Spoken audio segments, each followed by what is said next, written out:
बिस्मिल्लाहिर्रहमानिर्रहीम, अस्सलाम वालेकुम।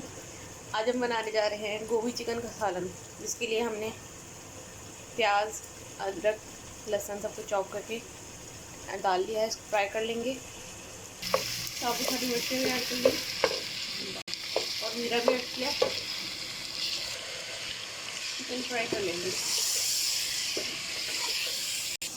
मसाले ऐड कर लेंगे। चिकन लाल होने के बाद नमक, मिर्च, कुटी हुई लाल मिर्चें, हल्दी और सूखा धनिया पाउडर। अब हम सब अच्छी तरह से भून लेंगे। टमाटो पेस्ट ऐड कर लेंगे।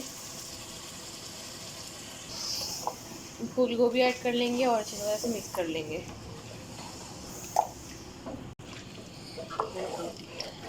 इसमें थोड़ा सा पानी ऐड कर लेंगे और इसको ढक के पकने के लिए रख देंगे।